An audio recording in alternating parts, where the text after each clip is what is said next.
പരിശുദ്ധ പരമ ദിവ്യകാരുണ്യത്തിന് എന്നേരവും ആരാധനയും സ്തുതിയും പുകഴ്ചയും ഉണ്ടായിരിക്കട്ടെ. പരിശുദ്ധ പരമ ദിവ്യകാരുണ്യത്തിന് എന്നേരവും ആരാധനയും സ്തുതിയും പുകഴ്ചയും ഉണ്ടായിരിക്കട്ടെ. പരിശുദ്ധ പരമ ദിവ്യകാരുണ്യത്തിന് എന്നേരവും ആരാധനയും സ്തുതിയും പുകഴ്ചയും ഉണ്ടായിരിക്കട്ടെ. ഇന്ന് ഡിസംബർ മാസം 17-ാം തീയതി ഏറ്റവും അടുത്ത ഒരുക്കത്തിലേക്ക്, ഈശോയുടെ വരവിന് വേണ്ടിയിട്ടുള്ള ഏറ്റവും അടുത്ത ഒരുക്കത്തിലേക്ക് നമ്മൾ പ്രവേശിച്ചു തുടങ്ങുന്ന ആദ്യത്തെ ദിവസം, പ്രത്യേക പ്രാർത്ഥനകളും തീക്ഷ്ണമായിട്ടുള്ള ആഗ്രഹങ്ങളുമായി നമ്മളിങ്ങനെ കർത്താവിങ്കിലേക്ക് ഉറ്റുനോക്കാനായിട്ട് തുടങ്ങുന്ന ദിവസം. കാരണം ഒരു 42 തലമുറകളുടെ വംശാവലി ചരിത്രം പറഞ്ഞുകൊണ്ട് അവസാനിക്കുന്ന സുവിശേഷ ഭാഗം. 42 തലമുറകൾക്ക് ശേഷം ക്രിസ്തു എന്നൊരു പേരിൽ ഈ എല്ലാം അവസാനിക്കുന്നു. കാരണം ഇനി വേറൊന്നും വേണ്ട. ക്രിസ്തു എന്നുള്ള വാക്കോടുകൂടെ അതിനുശേഷം ഒരു തലമുറയില്ല. 42 തലമുറകൾ ഇങ്ങനെ ഒന്നിനൊന്നായിട്ട് പിതാവിൻ്റെ പേരടക്കം പറഞ്ഞു വന്ന് അവസാനം നമ്മൾ കാണുന്നുണ്ട് ഇങ്ങനെ അവളിൽ നിന്ന് ക്രിസ്തുവെന്ന് വിളിക്കപ്പെടുന്ന യേശു ജനിച്ചു. അതിനപ്പുറത്തേക്കൊന്നില്ല. അത് മതി. ഈ ചരിത്രത്തെ തന്നെ രണ്ടായി ഭാഗിച്ച ഒരാളുടെ ജനനമാണ് പറയുന്നത്. ക്രിസ്തുവിന് മുൻപും ക്രിസ്തുവിന് ശേഷവും. അങ്ങനെ ഒരാളുടെ വരവിന് വേണ്ടിയിട്ടാണ് നമ്മൾ ഇത്രയ്ക്ക് ഇൻറ്റൻസിഫൈ ആയിട്ടുള്ള കാത്തിരിപ്പ് നടത്തുന്നത്. ഇത്രയ്ക്ക് കാര്യമായിട്ട് നമ്മളൊരു കാത്തിരിപ്പ് നടത്തുന്നത് കർത്താവിൻ്റെ വരവിന് വേണ്ടിയിട്ട്. അവൻ്റെ കാലത്ത് നീതി തഴച്ചു വളരട്ടെ, ചന്ദ്രനുള്ളിടത്തോളം കാലം സമാധാനം പുലരട്ടെ എന്നൊക്കെ പ്രതിവചന സങ്കീർത്തനത്തിൽ നമ്മൾ വായിക്കുന്നത് കർത്താവ് വന്നു കഴിയുമ്പോൾ കിട്ടുന്ന വലിയ സമാധാനത്തെ ഓർമ്മപ്പെടുത്തിക്കൊണ്ടാണ്. ഒന്നാമത്തെ വായനയിൽ യാക്കോബ് തൻ്റെ മക്കളെ വിളിച്ചിട്ട് പറയുന്നുണ്ട്, നിങ്ങളുടെ ശ്രദ്ധിക്കുവിൻ, യൂദ, നിന്റെ സഹോദരന്മാർ നിന്നെ പുകഴ്ത്തും, നിന്റെ കൈ ശത്രുക്കളുടെ കഴുത്തിൽ പതിക്കും, നിന്റെ പിതാവിൻ്റെ പുത്രന്മാർ നിന്റെ മുൻപിൽ കുമ്പിടും.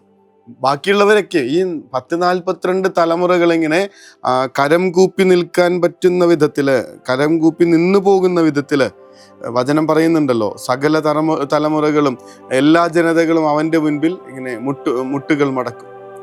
ആ ശിശു ജനിക്കാൻ പോകുന്നതിന് വേണ്ടിയിട്ടുള്ള ഏറ്റവും അടുത്ത ഒരുക്കത്തിലേക്ക്, നോട്ടത്തിലേക്ക് നമ്മൾ പ്രവേശിക്കുന്ന ദിവസങ്ങൾ. കുറച്ചുകൂടിയൊക്കെ ഒരുക്കം ആവശ്യം ഉണ്ടെന്ന് വചനം നമ്മളെ ഓർമ്മപ്പെടുത്തുന്ന ദിവസങ്ങൾ. ഈ കഴിഞ്ഞ ദിവസം ഒരു റീല് കാണുമ്പോൾ അതിനകത്ത് ഒരു അപ്പച്ചൻ ഇങ്ങനെ തൻ്റെ എക്സസൈസ് ഒക്കെ ചെയ്യുന്നുണ്ട്. പ്രായമായിട്ടുണ്ട്. എല്ലാവരും അദ്ദേഹത്തെ കളിയാക്കുന്നുണ്ട്. അദ്ദേഹം അവസാനം ഈ ഒരു ക്രിസ്മസ് ദിനത്തിൽ തൻ്റെ മകളുടെ മകളെ എടുത്ത് ഉയർത്തി ക്രിസ്മസ് ട്രീയുടെ മുകളിൽ ഒരു സ്റ്റാർ വയ്ക്കാനായിട്ടുള്ള ഒരു പരിശീലനത്തിലാണെന്ന് ആരും അറിയുന്നില്ല. അങ്ങനത്തെ ഒരു ചടങ്ങുണ്ട് അവിടെ. അപ്പാപ്പനാണ് അല്ലെങ്കിൽ അപ്പനാണ് ക്രിസ്മസ് ട്രീ പൂർത്തിയാക്കുന്ന വിധത്തിൽ ഏറ്റവും മുകളിൽ ഒരു ഗോൾഡൻ സ്റ്റാർ എടുത്ത് വെപ്പിക്കേണ്ടത്. അതിനെ കുഞ്ഞിനെ എടുത്ത് ഉയർത്താനായിട്ടുള്ള ശക്തിയില്ല ഇയാൾക്ക്.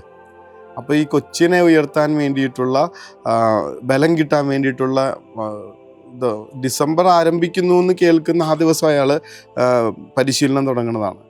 അവസാന ദിവസം എല്ലാവരെയും അത്ഭുതപ്പെടുത്തിക്കൊണ്ട് ഇദ്ദേഹം ഉയർത്തിക്കൊണ്ടിരുന്ന ഈ 20-25 കിലോ ഉള്ള വെയിറ്റിൻ്റെ അത്രയുള്ള കൊച്ചിനെ ഇദ്ദേഹം കൂളായിട്ട് ഇങ്ങനെ പൊക്കി കുഞ്ഞ് ക്രിസ്മസ് ട്രീ പൂർത്തിയാക്കുന്ന വിധത്തിൽ ഗോൾഡൻ സ്റ്റാറിനെ അതിൻ്റെ ഉച്ചിയിൽ പ്രതിഷ്ഠിക്കുന്നുണ്ട്. ഒരു കുഞ്ഞിനെ എടുത്തുയർത്താൻ വേണ്ടിയിട്ടുള്ള ഒരുക്കമായിരുന്നു. അതിനായിട്ട് വിജയിക്കുകയും ചെയ്യുന്നുണ്ട്. ഇനി അതിനു വേണ്ടിയിട്ടുള്ള തീക്ഷ്ണമായിട്ടുള്ള പരിശ്രമങ്ങളുടെ ദിവസങ്ങളാണെന്നറിയണം. കർത്താവെ, അങ്ങയെ നോക്കി ഒരുങ്ങാൻ, അങ്ങയ്ക്ക് വേണ്ടി തീക്ഷ്ണമായിട്ടുള്ള ഒരുക്ക കാലത്തിലേക്ക് പ്രവേശിക്കാൻ ഞങ്ങളെ സഹായിക്കണേ എന്ന് പ്രാർത്ഥിക്കും. എന്തിനെയാണ് ഫോക്കസ് ചെയ്യേണ്ടത്, അതിനുവേണ്ടി എത്രമാത്രം ഒരുങ്ങണം എന്നുള്ള ചിന്ത ഞങ്ങളിൽ തരണേ എന്ന് പ്രാർത്ഥിക്കുക. സ്വർഗം വിട്ട് ദൈവം വന്നിറങ്ങുന്ന നേരത്ത് മാലാഖമാരി ലോകത്തോട് മുഴുവൻ സമാധാനത്തിൻ്റെ ദൂത് പ്രഖ്യാപിക്കുന്ന സമയത്ത്, ലോകത്തെ മുഴുവൻ പ്രകാശിപ്പിക്കുന്ന വലിയ നക്ഷത്ര വെളിച്ചം ഇവിടെ പടരുന്ന നേരത്ത് ഒരൊരുക്കവുമില്ലാതെ തണുത്ത രാത്രിയിൽ മൂടിപ്പുതച്ച് കിടന്നുറങ്ങാൻ വേണ്ടിയിട്ടല്ല നമ്മുടെ നിയോഗം. അവൻ വരുമ്പോൾ അവനിങ്ങനെ റാന്തൽ വെളിച്ചം തെളിച്ചു കൊടുത്ത ഇടയന്മാരെ കണക്ക് ഇങ്ങനെ ഒരുങ്ങി കാത്തിരിക്കാൻ വേണ്ടിയിട്ടാണ്. കർത്താവെ, പ്രപഞ്ചം മുഴുവൻ ഒരുങ്ങുമ്പോൾ ഞങ്ങളിങ്ങനെ പാസീവായിട്ട് ഇരുന്നു പോവാതിരിക്കട്ടെ. ഞങ്ങളുടെ ജീവിതം കുറച്ചുകൂടെ അവിടുത്തെ സ്വീകരിക്കാനായി തെളിക്കപ്പെട്ടതായിരിക്കട്ടെ. കയ്യിലൊരു നക്ഷത്ര വെളിച്ചവുമായി അവനെ കാത്തിരിക്കാൻ, അവൻ അതിനു വേണ്ടിയിട്ടുള്ള ഒരുക്കങ്ങൾ തീക്ഷ്ണതയോട് നടത്താൻ കർത്താവേ നിങ്ങൾക്ക് അനുഗ്രഹം തരണമേ എന്ന പ്രാർത്ഥനയോട് മുട്ടിന്മേലായിരിക്കാം. ആശീർവാദം കാരുണ്യമേ അനന്ത സ്നേഹമേ പരിശുദ്ധ പരമദിവ്യ കാരുണ്യമേ അനന്ത സ്നേഹമേ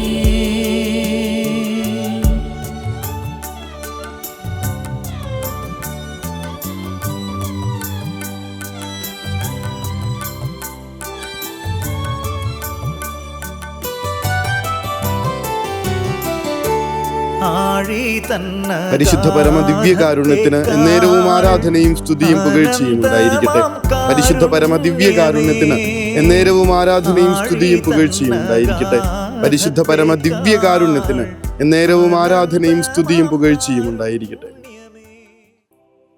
ഓ the Christmas is near where are you hiding എന്ന് പറഞ്ഞൊരു കവിതയുണ്ട്. ഒരു പാട്ടാണ്. Oh the Christmas is near where are you hiding. ക്രിസ്തു ഇത്ര അടുത്തെത്തുമ്പോൾ നമ്മൾ എവിടെയാണ്? നമ്മൾ ഏത് തണുത്തുറഞ്ഞ പുതപ്പിൻ്റെ അടിയിലാണ് മറഞ്ഞിരിക്കുന്നത്? ഇത് ഒരുങ്ങാനുള്ള കാലമാണ്.